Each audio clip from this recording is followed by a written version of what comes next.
وكفى وسلام على عباده الذين اصطفى اما بعد فاعوذ بالله من الشیطان الرجیم بسم اللہ الرحمن الرحیم۔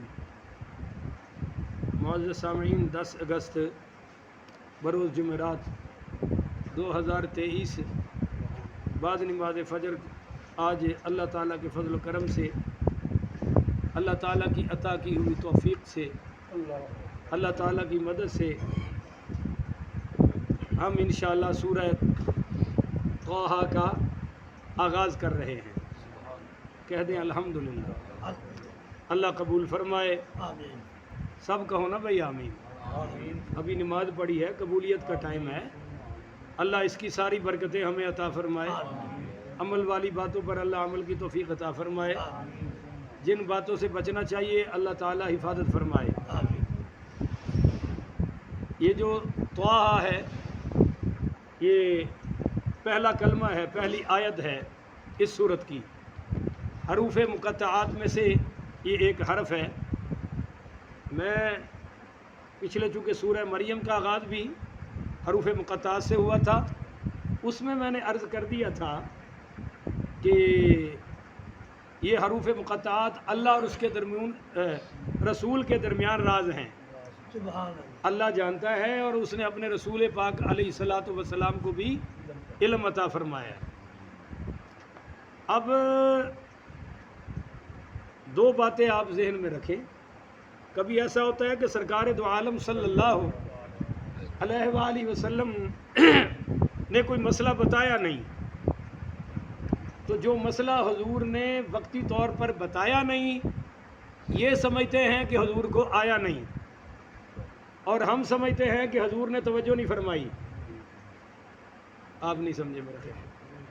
بھائی سرکار نے مسئلہ نہیں بتایا، بتانے کا موقع بھی تھا، بتانا چاہیے تھا، نہیں بتایا، آپ کی مرضی۔ اب جو نہیں بتایا تو دیوبندی غیر مقلد سمجھتے ہیں حضور کو آیا ہی نہیں، آتا ہی نہیں۔ آیا نہیں تو بتایا کیوں نہیں؟ اگر آتا ہے تو بتایا کیوں نہیں؟ ہم کہتے ہیں آتا ہے، توجہ نہیں تھی۔ مثال کے طور پہ آپ کے والد صاحب کا نام کیا ہے؟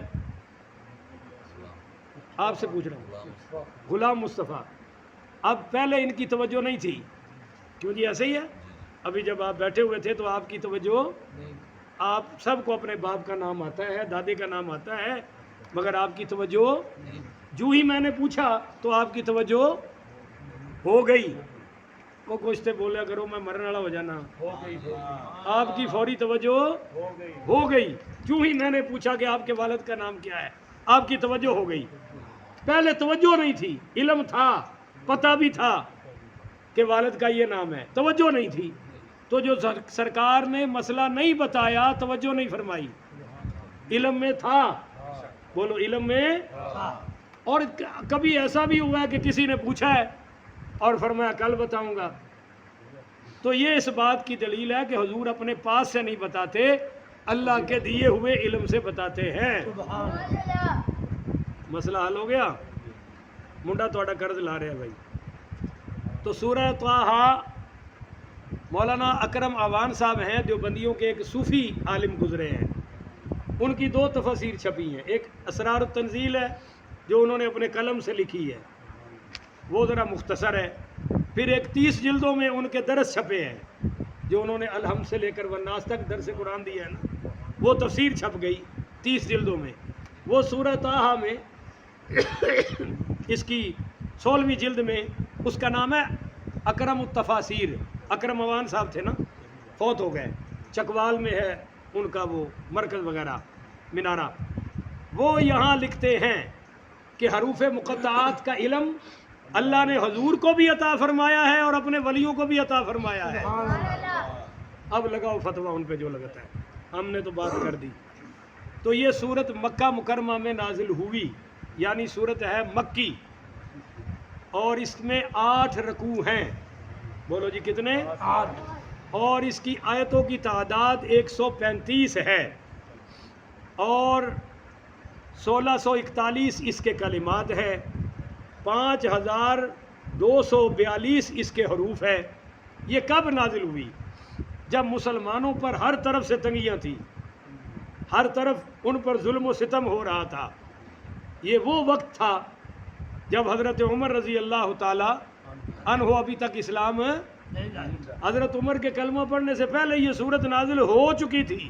کیوں کہ جب حضرت عمر رضی اللہ تعالی عنہ نے اعلان کیا کہ میں محمد رسول اللہ کو معاذ اللہ قتل کر دوں گا، تلوار پکڑی اور گھوڑے پر بڑے غصے سے جا رہے ہیں، تو راستے میں نعیم بن عبداللہ مسلمان ہو چکے تھے رضی اللہ تعالیٰ عنہ، اور ان کے دوست تھے. انہوں نے ان کو روکا اور کہا عمر تو بڑا بدلہ ہے، خیر تو ہے؟ کہا میں محمد رسول اللہ کو قتل کرنے جا رہا ہوں. اس نے ہمارے گھروں میں تفریقیں ڈال دی ہیں، اس نے ہمارے الہوں کو معبودوں کو گالیاں دی ہیں، سارا مکہ اس سے تنگ آ چکا ہے، میں یہ قصہ ہی تمام کرنے جا رہا ہوں معاذ اللہ.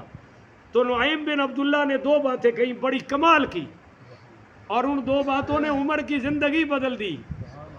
یار ایسے ہونے چاہیے نا جو یاروں کی زندگی بدل کے رکھ دے. انہوں نے کہا ایک تو تیری مت ماری گئی ہے عمر، اگر تو محمد رسول اللہ کو قتل کرنے میں کامیاب ہو گیا تو کیا بنی عبد المطلب والے قریشی تجھے چھوڑ دیں گے؟ وہ بدلہ نہیں لیں گے؟ یاد رکھو یہ کلمہ اور غیر کلمہ بعد کا مسئلہ ہے، قریشی ہونا پہلا مسئلہ ہے. قریشی تجھے چھوڑنے والے، تو ہے بنو عدی کا اور حضور ہے بنو قریش کے، تیری خیر نہیں ہوگی. اور دوسری بات اس نے کہا تو کس اسلام کو ختم کرنے چلا ہے؟ پہلے جا اپنے گھر کی خبر لے، تیری بہن فاطمہ بنت خطاب بھی مسلمان ہو چکی ہے اور تیرا بہنوئی سعید بن زید بھی مسلمان ہو چکا ہے. تو حضرت عمر بڑے جلالی آدمی تھے، کہنے لگے چلو حضور کی خبر تو بعد میں لوں گا، پہلے بہن کی خبر تو لے لوں. اس نے یہ ہمت کیسے کی ہے؟ تو حضرت خباب بن ارت رضی اللہ تعالیٰ عنہ اس وقت ان کے گھر تھے، یعنی حضرت عمر کی بہن کے گھر قرآن پڑھانے آئے ہوئے تھے، اور وہ سورہ طٰہٰ پڑھا رہے تھے، سورہ طٰہٰ پڑھا رہے تھے. اور جب دروازہ زور سے کھٹکا اور بولے شیر کی طرح دروازہ کھولو، تو خباب بن ارت تو چھپ گئے. وہ کہا بھی خیر کوئی نہیں، عمر آ گیا ہے. وہ تو گھر میں اندر والے کمرے میں چھپ گئے. بہن نے دروازہ کھولا تو کہا یہ تم کیا پڑھ رہے تھے ابھی؟ کہا کچھ بھی نہیں پڑھ رہے تھے. بہنوئی کی لگائی پھینٹی. جب بہنوئی زخمی ہوا تو بہن چھڑانے آئی، وہ بھی مار کھا بیٹھی، وہ بھی زخمی ہو گئی. جب بہن نے دیکھا کہ عمر باز نہیں آ رہا تو پھر کھڑک کے بولی، کہنے لگی عمر جس باپ کا تو بیٹا ہے اسی کی میں بیٹی ہوں، اگر تو کلمے کفر پہ پکا ہے تو میں کلمے پہ پکی ہوں، کچھ بھی کر لے میں محمد کا دامن نہیں چھوڑنے والی. بس حضرت عمر سمجھ گئے کہ یہ حق بول رہا ہے، وگرنہ میری بہن نے تو کبھی میرے آگے آنکھ بھی نہیں اٹھائی تھی. یہ حق کی طاقت ہے جو بول رہی ہے، میری بہن میرے سامنے بول سکتی. بس سارا کفر وہیں رفو چکر ہو گیا، دھڑم سے نکل گیا. کہنے لگے سناؤ نا تم کیا پڑھ رہی تھی؟ تو یہ پھر سنائی گئی اور کہا وہ مجھے دکھاؤ. کہا بھئی دیکھنے کے لیے تو پلیت ہے، ناپاک ہے، پاک ہونا پڑے گا. غسل کر لیا. کہا مجھے حضور تک لے چلو. تو کہا تیرے ہاتھ باندھ کے لے چلوں گی، تم سے سورے ڈرتے ہیں، اگر تیرے ہاتھ کھلے ہوئے تو سب سمجھے کہ کوئی خطرہ ہے. ہاتھ باندھ کے سعید بن زید ان کے بہنوئی پھر ان کو حضور کی بارگاہ میں لے گئے اور سرکار نے ان کو کلمہ پڑھا کے مسلمان کر دیا. سبحان اللہ. تو جناب یہ اس وقت صورت نازل ہو چکی تھی جب حضرت عمر پاک نے کلمہ پڑھا. اس کے مضامین بڑے کمال کے ہیں. آپ کو پتہ ہے کہ اس صورت کا ایک نام سورۃ الکلیم بھی ہے. کیا نام ہے؟ سورۃ الکلیم. سورہ طٰہٰ کا ایک نام سورۃ الکلیم بھی ہے. کلیم کس کو کہتے ہیں؟ سیدنا موسیٰ علیہ السلام کو. وہ کلیم اللہ تھے کیونکہ اس صورت میں حضرت موسیٰ کا بڑا مفصل ذکر ہوا ہے، بڑا ٹکا کے واقعہ بیان ہوا ہے. اس کی بڑی بڑی حکمتیں آپ سنیں گے. اور اسی صورت کی جو ابتدا ہے وہ حضور پاک کو تسلی سے ہے. وہ تسلی کیا ہے انشاءاللہ میں کل بیان کروں گا کہ اے میرے محبوب، ہم نے قرآن اس لیے نازل نہیں کیا کہ آپ مشقت میں پڑ جائیں. یہ کل سے مراد منگل سے جب درس شروع ہوگا تو یہ سارا بیانات آپ کے سامنے آ جائے گا.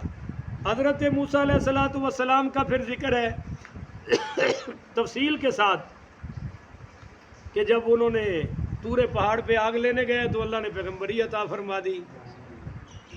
اچھا جی.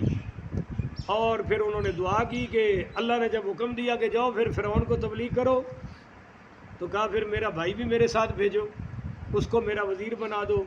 تو کہتے ہیں یہ پہلا بھائی ہے جس نے بھائی کے لیے اللہ کے سامنے دعا مانگی۔ سبحان اللہ۔ دور دور سے تو کوئی مانگتے ہی رہتے ہیں، سامنے جا کے مانگی۔ اچھا جی، اسی صورت میں آپ دیکھیں گے کہ سامری کی بدبختی کا بھی ذکر آیا ہے۔ سامری ایک جادوگر تھا، بڑی کمال کی جادوگری کی اس نے۔ آج کل کے تو جادوگر بھی بکواس ہیں۔